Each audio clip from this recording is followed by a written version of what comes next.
भगवान ने वराह रूप में जब हिरण्याक्ष का उद्धार किया, सगे संबंधी रोने लगे। उन सबके शोक को शांत करने के लिए हिरण्यकशिपु ने सबको ज्ञानोपदेश किया। फिर हिरण्यकशिपु अपने भाई को मारने वाले विष्णु के साथ वैर बदला लेने के लिए तैयार हुआ। वो वन में गया, तपस्या किया, ब्रह्मा जी को प्रसन्न किया, वर मांगा, मैं मरूं नहीं। ब्रह्मा जी बोले सॉरी, मैं सही करूं नहीं, I can not sign your papers, I don't have that power, even I have to die, I am suppose to die. एक दिन आता है कि मुझे भी जाना पड़ता है। आ ब्रह्म भुवनाल लोका पुनरावर्तिनो अर्जुन। तो भाई जो पैदा होता है वो मरता तो है, मरना तो तुझे पड़ेगा, तू कुछ और मांग ले। तो हिरण्यकशिपु ने शब्द बदल दिए लेकिन मांगा वही। ठीक है, मरना पड़ेगा तो ठीक है, मैं मरूं लेकिन दिन में न मरूं, रात में न मरूं, घर में न मरूं, घर से बाहर न मरूं, धरती पर न मरूं, आसमान में न मरूं, मनुष्य से न मरूं, पशु से न मरूं, देव से न मरूं, दानव से न मरूं, अस्त्र से न मरूं, शस्त्र से न मरूं, गीले से न मरूं, सूखे से न मरूं। विचार कर करके मांगा और फिर कहा कि ब्रह्मा जी अब लंबा चौड़ा क्या करूं, आप है सृष्टि के रचयिता, आपकी किसी भी रचना से मैं न मरूं, क्योंकि जो कुछ है सब आप ही की रचना है, आपकी किसी भी रचना से न मरूं और आपसे भी न मरूं। ब्रह्मा जी ने तुरंत साइन कर दिया, तथास्तु। मान लिया उसने कि अब मैं नहीं मरूंगा। अत्याचार किया। पत्नी का नाम कयाधु है, कयाधु साधु जैसी है, लाद, अनुल्लाद, समलाद, प्रहलाद पुत्र है। प्रहलाद मां के गर्भ में थे जब हिरण्यकशिपु गया वन में तपस्या करने। इंद्रादि देवों ने आक्रमण किया, असुरों को मार डाला, सगर्भा कयाधु का हरण करके ले जा रहे इंद्र। नारद ने रोका, है सुरपति, शोभा नहीं देता ये तुझे, छोड़ इसको, मारेगा तो स्त्री हत्या का पाप लगेगा। सुरपति को भी जो सत्य कहे वो देवर्षि। सुरपति बोले, देवर्षि मैं इसको मारने वाला नहीं हूं, लेकिन इसके उदर में हिरण्यकशिपु का बच्चा है, जब ये बच्चे को पैदा करेगी मैं इसके बच्चे को मार डालूंगा, फिर इसको छोड़ दूंगा। नारद जी बोले, इसके उदर में भगवान का भक्त है। सुनते ही सुरपति ने कयाधु की क्षमा मांगी, मां मुझे क्षमा कर, भगवान के भक्त की मां, मुझसे अपराध हो गया। प्रणाम किया, कयाधु के गर्भ में रहे हुए भक्त को परिक्रमा करी, क्षमा पूर्वक मांगी और कयाधु को छोड़ दिया। नारद जी कयाधु को अपने आश्रम में ले गए। वो रोने लगी, मैं कहां जाऊं देवर्षि, मेरा पति तो वन में तपस्या कर रहा है, मैं अकेली अबला। कहा, देवी मेरे आश्रम में रहो, कोई चिंता की बात नहीं, जब तक तुम्हारा पति वन में तपस्या कर रहा है तुम सुखपूर्वक मेरे आश्रम में रह सकती हो। इच्छा प्रसूति का वरदान दिया। उसको चिंता थी, मेरा बच्चा जब पैदा होगा बिना मेरे पति के मैं कैसे इसको पाल पोस कर बड़ा करूंगी, महाराज मैं अबला। कोई चिंता नहीं कर मां, इच्छा प्रसूति का वरदान देता हूं, जब तू चाहेगी तब अपने बच्चे को तुम पैदा कर सकोगी। 100 वर्ष पर्यंत हिरण्यकशिपु वन में तपस्या करता रहा, 100 वर्ष पर्यंत प्रहलाद मां के उदर में रहा। नारद के साथ सत्संग होता रहा, मां के उदर से ही प्रहलाद नारद से उपदेश सुनकर आए हैं, ज्ञान लेकर आए। हिरण्यकशिपु को वरदान मिल गया, वो घर लौट आया, कयाधु घर आई, प्रहलाद को प्रकट किया। प्रहलाद बड़े हुए, भगवान के परम भक्त है। हिरण्यकशिपु ने तो यज्ञ याग आदि सब बंद करा दिया है, कोई नारायण का नाम नहीं ले सकता, नारायण शत्रु है मेरा। प्रहलाद जब बड़े हुए, शुक्राचार्य के पुत्र षंड अमरक के द्वारा एक गुरुकुल चल रहा था, वहां प्रहलाद जी को शिक्षा दीक्षा हेतु रखा गया। गुरुजी जो भी पढ़ाते हैं प्रहलाद जी बिल्कुल याद कर लेते हैं। और फिर गुरुजी कहते हैं, बेटा प्रहलाद, राजकुमार प्रहलाद, अब ये पाठ तुम सब बच्चों को याद करा देना। क्या है? तुम तो पढ़ने में बड़े तेज हो और ये बच्चे बिल्कुल ढ। अब हमको थोड़ा काम है महत्व का, तो हम जरा बाहर जाते हैं, ये पाठ तुम बच्चों को याद करा देना। राजकुमार प्रहलाद कहते हैं जी गुरुजी, जो आज्ञा। गुरुजी चले जाते हैं। प्रहलाद जी सुंदर ढंग से बच्चों को पाठ याद कराते हैं, और जब बच्चों को पाठ याद हो जाता है तो अंत में कहते हैं, लेकिन प्यारे सखाओं, ये सब विद्या जो है ना, ये भुक्तय न तो मुक्तय, ये तो पेट भरने की विद्या है, ये मुक्ति देने वाली नहीं है। उसके लिए तो भगवान के नाम का आश्रय करना चाहिए। और भक्त प्रहलाद सबको भगवान नाम संकीर्तन कराते हैं। सबको बड़ा मजा आने लगा, कीर्तन करते हैं, नर्तन करते हैं। अब तो जैसे ही गुरु जी बाहर चले जाए और तुरंत बच्चे सब कहते हैं, प्रहलाद जी नाम संकीर्तन। और स्कूल में नाम संकीर्तन शुरू हो जाता है। भगवान की भक्ति में सब मगन हो जाते हैं। एक बार हिरण्यकशिपु ने शंडामर्क को बुलाया, बच्चे को लेकर आओ। गुरु जी गए राजकुमार को लेकर। महाराज, राजकुमार प्रहलाद पढ़ने में बड़े तेज हैं। हम आधा कहते हैं, ये पूरा समझ जाते हैं। बहुत होशियार है, अब जो भी पूछना चाहो पूछ सकते हो। प्रहलाद को गोद में लिया हिरण्यकशिपु ने, माथे पर हाथ फेरा, बेटे आपकी तो बड़ी प्रशंसा कर रहे हैं आपके गुरुजी, खूब पढ़ते हो। अच्छा ये बताओ बेटे, आप जो अभी तक जो पढ़े हो उसमें आपको क्या अच्छा लगा, वो हमको बताओ। जो आपको रुचा, जो आपको अच्छा लगा वो बताओ।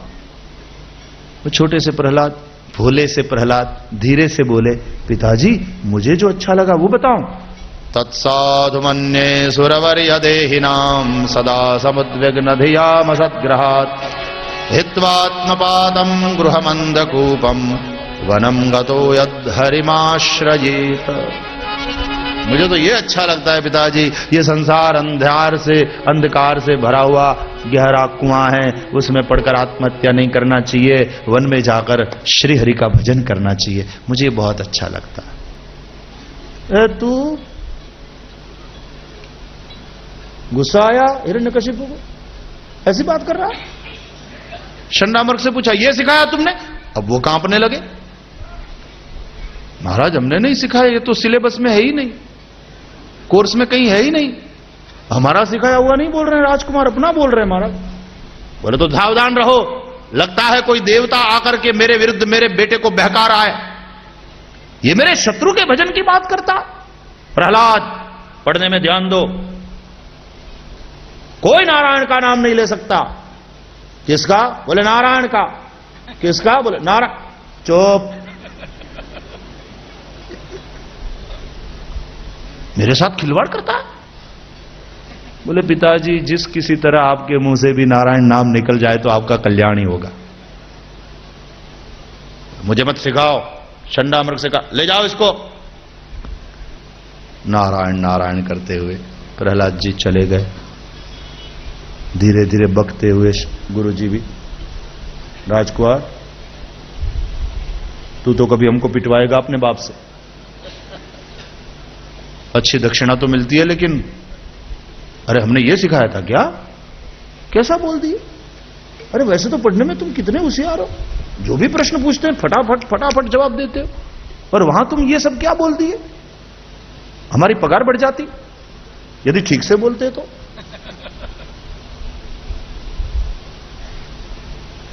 उल्टे वार्निंग सुनना पड़ी। प्रहलाद जी बोले, गुरुजी मैं क्या करूं, पिताजी ने पूछा था तुमको क्या अच्छा लगता है तो मैंने बताया। ठीक है ठीक है, देखो राजकुमार स्कूल में ये सब नहीं चलेगा, खबरदार कीर्तन कराया है तो। ठीक, जो आज्ञा गुरुजी। एक दिन फिर पाठ याद कराया और प्रहलाद जी को तुरंत याद हो गया, चुटकी बजाते याद हो गया। राजकुमार अब तुम सबको पाठ याद करा देना, हम जरा बाहर जाते। सुनो, कीर्तन मत कराना। जी गुरुजी। जैसे ही गुरुजी गए सब बच्चे बोले प्रहलाद प्रहलाद कीर्तन। कहा नहीं नहीं नहीं नहीं नहीं, गुरु जी को वचन दिया नो कीर्तन। बोले तो आज सत्संग प्रवचन। और प्रहलाद जी ने प्रवचन शुरू कर दिया। तो सखाओं सुनो, कौमार आचरित प्राज्ञ धर्मान भागवतानिह। संन्यास भले ही चौथे आश्रम का नाम है, लेकिन प्यारे मित्रों भगवान की भक्ति तो कुमारावस्था से शुरू हो जानी चाहिए। कुमारावस्था से जब से समझ आने लगती है, बस तब से यही सही समझ है कि भजनीयो व्रजाधिपः, कीर्तनीयो व्रजाधिपः। देखो मुकुंद जो है ना भगवान, वो मुक्ति देने वाले हैं। मुकुम मोक्षम ददाति इति। एक ने कहा मुक्ति ही देते हैं क्या? तो फिर जीवन के लिए जो आवश्यकताएं हैं जीवन की, उसको जुटाने के लिए क्या? बोले ना ना ना, सुनो सुनो सुनो, मु मुक्तिम कु भुक्तिम ददाति इति मुकुंद। मुक्ति भुक्ति दोनों देने वाले हैं। भगवान के पास अपने भक्त के लिए कुछ भी अधेय नहीं है, बस तुम मुकुंद के चरणारविंद का आश्रय करो। एक सखा बोला प्रहलाद जी मैं कुछ पूछना चाहता हूं। बोले हां पूछो।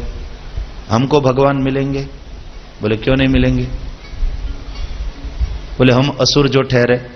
प्रहलाद जी बोले क्या तो देवताओं ने ठिकाने रखा? ठाकुर जी तो सबके हैं, देव दानव मानव जो भी सही भाव से भजे सबको भगवान मिल सकते हैं। बड़ा प्रसन्न हो गया वो बालक। कहा प्रहलाद जी फिर उसके लिए हम क्या करें कि भगवान हम पर कृपा करें?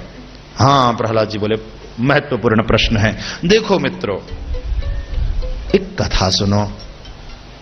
एक बार ब्रह्मा जी ध्यान कर रहे थे अपने कमल आसन पर विराजमान, और तब देव दानव मानव सब ब्रह्मा की रची हुई सृष्टि है, सब गए ब्रह्मा जी के पास, नमस्कार करके बोले हे पिता आपने हमको रचा, आपने हमको इस संसार में पैदा किया, लेकिन हमारे कल्याण का मार्ग तो आप हमको बताइए, हमें कैसे रहना चाहिए? तो ब्रह्मा जी ने आंख खोली, देवों दानवों मानवों सबके सामने देख करके बोले द, एक ही अक्षर बोल दिए और फिर आंख बंद कर लिए। फिर ध्यानस्थ हो गए। देवों दानवों मानवों ने सबने एक दूसरे के सामने देखा। बोले प्रवचन पूरा, उपदेश पूरा, एक ही अक्षर का द। सब लौट गए और सब लोग विचार करने लगे कि भाई ब्रह्मा जी के कहने का तात्पर्य क्या है? तो देवता बोले देखो हम लोग तो बहुत भोगी है, इसलिए द से दमन करो ये कहा है, दमन करेंगे तो हमारा कल्याण होगा। तो मानवों ने सोचा भाई हमको भी द कहा, मतलब क्या है? तो फिर विचार किया हम लोभी बहुत है, सो द से दान करो ये कहा है, तो दान करने से मानवों का कल्याण। अब दैत्यों ने भी सोचा हमको भी द कहा है ब्रह्मा जी ने, इसका मतलब क्या है? तब दैत्यों ने सोचा हम क्रोधी बहुत है, तो द से दया करो ये कहा है।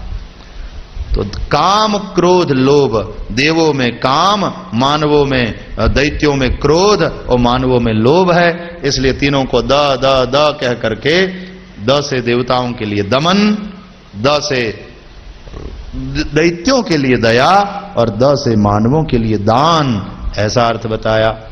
तो तस्मात् सर्वेषु भूतेषु दयाम कुरुत सौहृदम। प्रहलाद जी ने समझाया कि प्राणी मात्र के प्रति दया का भाव रखना चाहिए। हम असुर जो है ना वो क्रोधी बहुत होते हैं, तुरंत हिंसा करते हैं, इसलिए भगवान की कृपा चाहते हो तो भैया दया रखो, दया का भाव रखो। दया उसका उल्टा करो तो होता है याद। जो दया करता है उसको हमेशा भगवान की याद बनी रहती है, और जो सदा दया करता है ना उसको भगवान भी याद करते हैं। तस्मात् सर्वेषु भूतेषु दयाम कुरुत सौहृदम। बड़ा सत्संग हुआ, बड़ा आनंद आया। फिर एक बार गुरु जी ले गए राजकुमार को महाराज के पास। हाँ बेटा अब क्या सीख करके आए, बताओ नई बात क्या सीखे तुम? भाई प्रहलाद जी उत्साह से भर गए। पिताजी 9 प्रकार की भक्ति होती है, नया हमने ये सीखा है 9 प्रकार की भक्ति होती है, बताऊं कौन कौन सी? श्रवणम कीर्तनम विष्णोः, स्मरणम पाद सेवनम, अर्चनम वंदनम, दास्यम सख्यम आत्मनिवेदनम। 9 प्रकार की भक्ति है। इस प्रकार की भगवान नारायण की भक्ति करने से भगवान बड़े प्रसन्न होते हैं। हिरण्यकशिपु ने बड़ी बड़ी आंखें निकाली, शंडा मर्ग की तरह। दोनों कांपने लगे, नीचे देख गए। ये बिना कोर्स का क्यों बोलता है? हमने ये सिखाया ही नहीं, कभी ये राजकुमार हमको पिटवाएगा।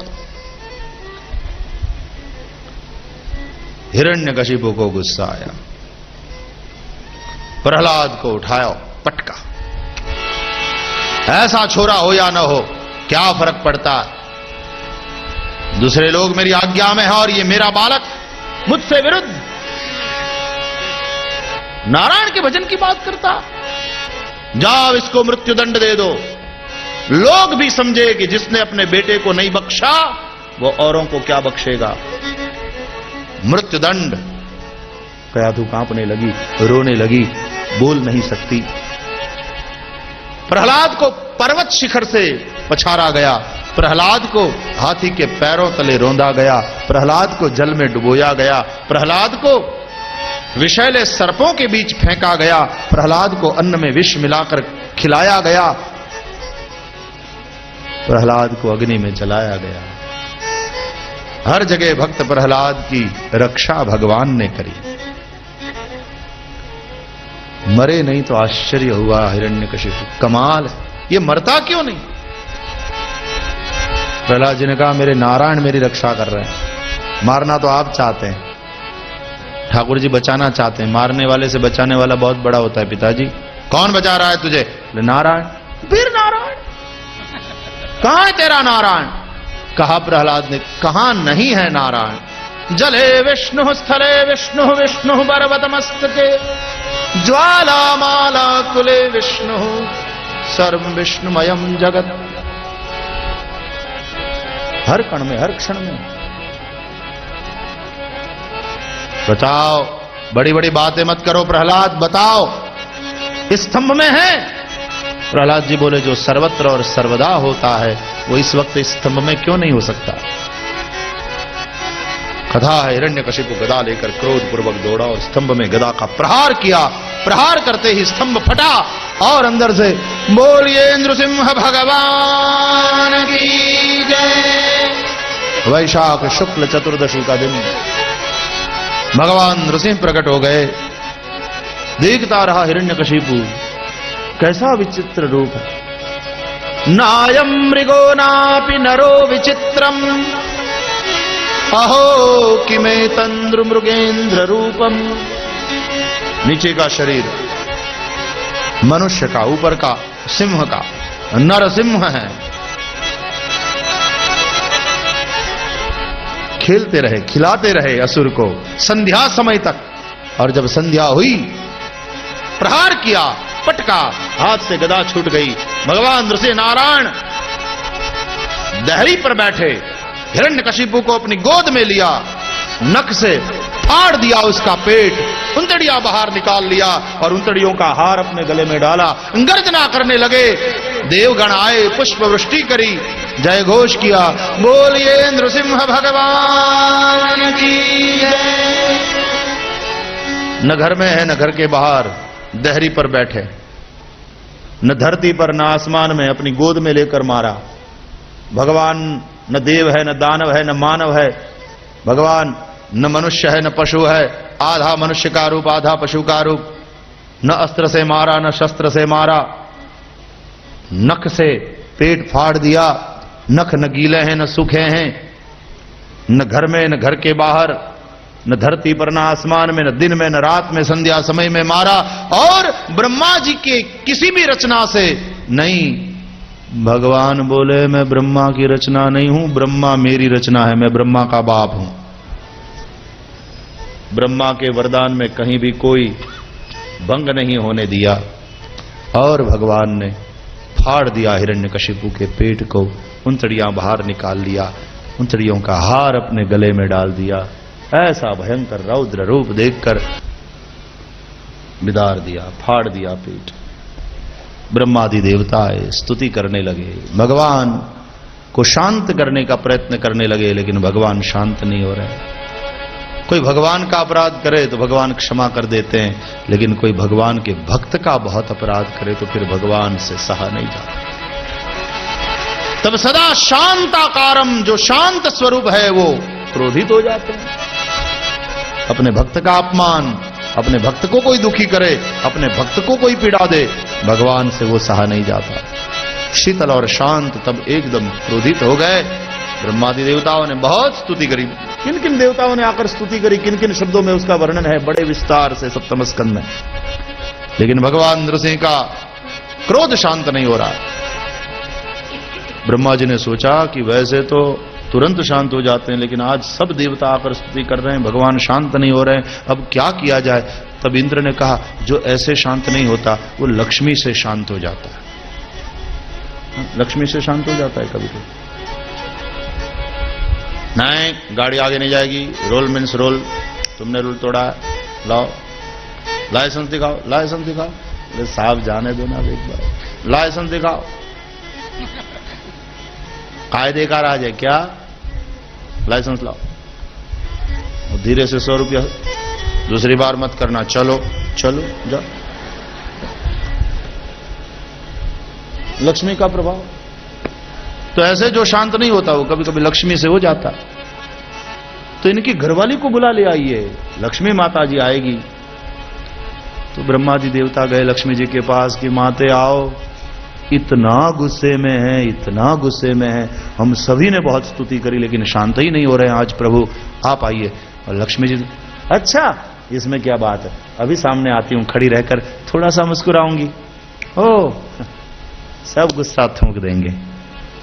उस अभिमान के साथ लक्ष्मी जी आई। बताइए कहां है, कहां विराज रहे हैं मेरे वो। ले आए लक्ष्मी जी को और नृसिंह नारायण के सामने लाकर खड़ा कर दिया। ये बैठे हैं आपके वो। तो मुस्कुराती हुई लक्ष्मी जैसे भगवान नृसिंह नारायण की जो गर्जना, लक्ष्मी जी मूर्छित होकर गिर पड़े आराम से। ब्रह्मा जी बोलिया, लियो पानी झांटो आनी माता। तो एम्ब्युलेंस आवी माता जी ने लई गई। एक टड़ीन बीजू थी। आज भगवान शांत ही नहीं हो रहा है।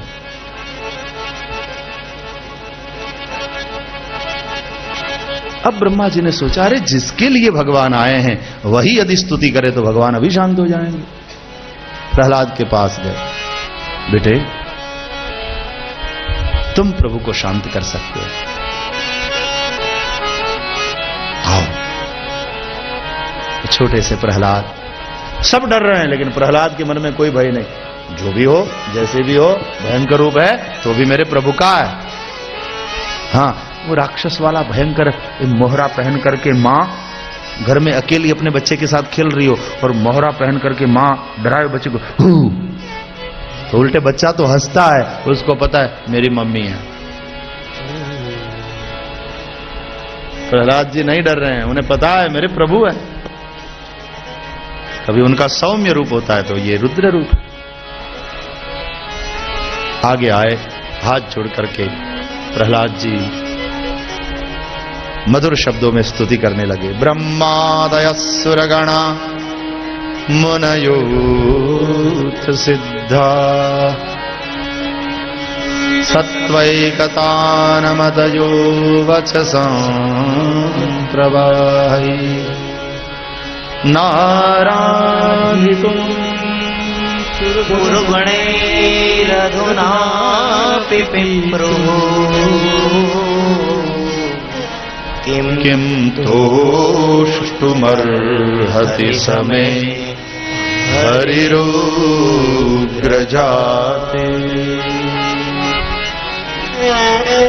भगवान ब्रह्मादि देवता आपकी स्तुति करके आपको प्रसन्न नहीं कर पाए। मैं तो बालक हूं, असुर कुलोत्पन्न हूं, मैं कैसे रिझाऊं मेरे प्रभु आपको। फिर भी मैं मानता हूं, मन्ये धनाभिजन रूप तपश्रुतौजः तेजः प्रभाव बल पौरुष बुद्धि योगा नाराधनाय हि भवन्ति परस्य पुंसो भक्त्या तोष भगवान गजयूथ पार। धन रूप तप ज्ञान तेज प्रभाव बल पौरुष कुछ भी आपको प्रसन्न करने में समर्थ नहीं है। आप प्रसन्न होते हैं भक्ति से। भक्ति के चलते तो आप गजेंद्र पर भी प्रसन्न हो गए, मुझ पर प्रसन्न नहीं होगे प्रभु। आपकी भक्ति से रहित ब्राह्मण से वह चांडाल श्रेष्ठ है जिसके हृदय में आपकी भक्ति। देखो कितना प्रेम का महत्व है श्रीमद् भागवत में। जाति वाली बात, जाति भेद, केवल किसी को जाति से ऊंचा मानने वाली बात भागवत में नहीं है। प्रहलाद जी स्तुति करने लगे। स्तुति के शब्द धीरे धीरे भगवान के कर्ण विवर में जाने लगे। छोटे से बालक की प्रेम भरी ये बाणी सुनकर भगवान नृसिंह नारायण का क्रोध शमन होने लगा। बहुत गर्मी पड़ने के बाद जिस तरह थोड़ी वर्षा हो जाती है, भगवान नृसिंह नारायण की आंखों से आंसू की वर्षा होने लगी। असुर के शव को फेंका, प्रहलाद को गोद में ले लिया। ऊपर का शरीर सिंह का है ना, प्रहलाद को प्रेम करना है। कैसे प्रेम करता है शेर? जीभ से चाट कर चाटने लगे अपनी जिह्वा से प्रहलाद। आंख में आंसू है, भगवान से प्रहलाद को चाट रहे, अपने स्नेह से उसको भिगा। पता नहीं क्या टेस्ट आ रहा है इस भक्त का। इस दृश्य को देखकर सभी देवगण हाथ जोड़े सामने खड़े हैं। आंख में अश्रु के साथ भगवान अपने भक्त से क्षमा मांगते हैं। तुझ कोमल को कितना कष्ट दिया तेरे क्रूर बाप ने। तेरी सहायता में आने में से विलंब हो गया है, यदि मुझे क्षमा करना।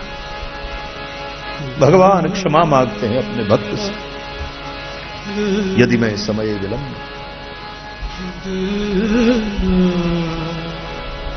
आज तो क्रोध में आकर मैंने तेरे बाप को मारा। मैं वचन देता हूं, आज के बाद मैं तेरे वंश में किसी को मारूंगा नहीं। मेरे भक्त, मेरे वत्स, मेरे पुत्र, तेरे वंश में जो पैदा होगा उसको मैं कैसे मार सकता हूं? यदि ऐसा हुआ तो मैं दंड दूंगा, लेकिन किसी को मारूंगा नहीं। अब मांग, तुझे क्या दूं? तुझे क्या चाहिए? मुझसे मांग। वरम वृणीष्व।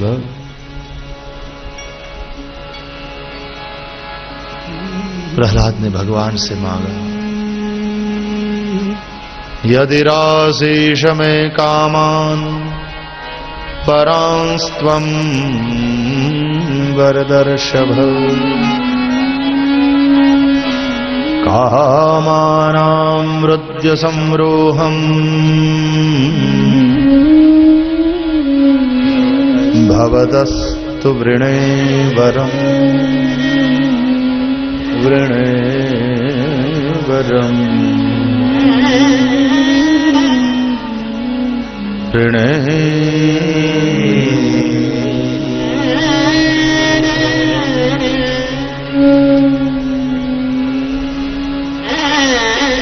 यही मांगता हूं मेरे मालिक कि मैं कभी किसी से कुछ भी न मांगूं। मेरे मन से कामना के अंकुर को उखाड़ फेंको, क्योंकि विमंचति यदा कामान मानवो मनसि स्थितान तर्ह्येव पुंडरीकाक्ष भगवत्वाय कल्पते।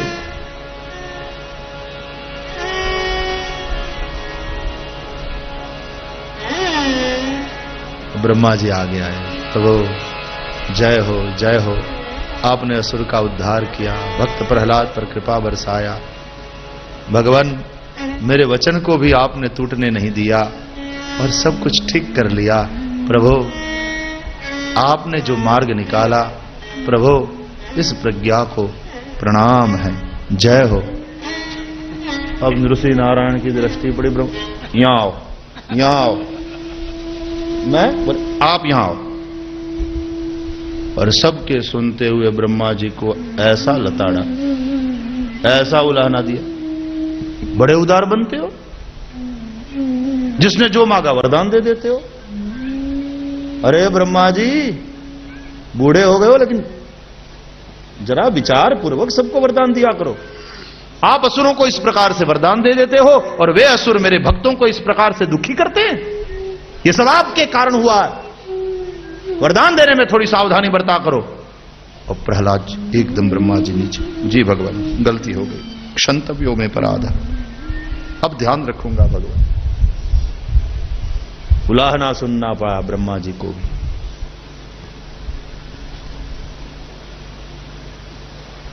एक को मारा और एक को बचाया। नारद जी ये कथा युधिष्ठिर को सुनाते हैं, शुकदेव जी परीक्षित को सुनाते हैं, सुत जी शौनकादिकों को सुनाते हैं। भगवान की क्रिया में भेद दिखाई पड़ रहा है, एक को मारा और दूसरे को बचाया, लेकिन भगवान के भाव में कोई भेद नहीं। जिसको मारा उसको भी तारा।